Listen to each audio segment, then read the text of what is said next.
Il y a deux choses que j'ai commencé à regarder sur YouTube quand j'ai commencé à aller sur le site il y a quelques années. Les podcasts et les let's play. Les podcasts seront traités dans un autre merci. Ici, je vais parler de mon expérience vis-à-vis des let's play. J'ai commencé évidemment par les chaînes les plus connues, mais dans ce que je recherchais à l'époque, c'était principalement tourné autour de Naruto et de la série de jeux des Ultimate Ninja Storm.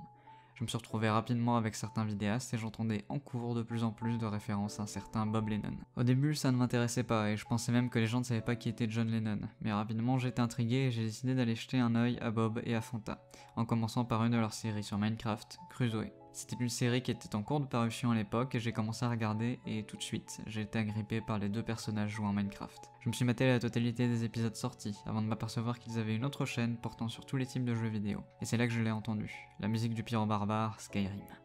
J'ai commencé à regarder tous les épisodes, environ 4 ou 5 par jour en moyenne, histoire de me rattraper les quelques 200 que j'avais déjà ratés.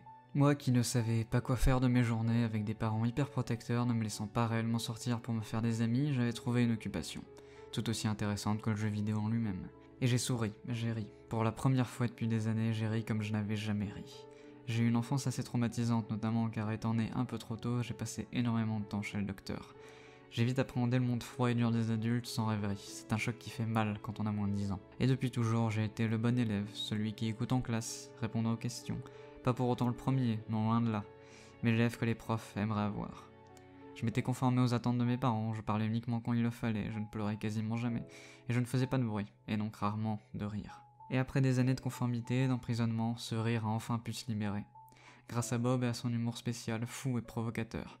Sa spontanéité, sa gentillesse infinie m'ont fait voir que non, le monde des adultes n'est pas forcément si froid, si dur que ce que je pensais.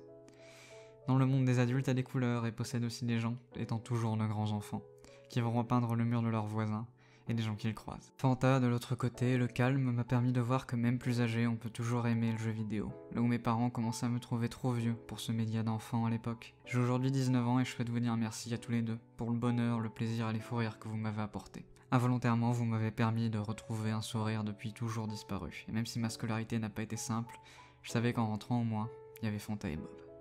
Merci.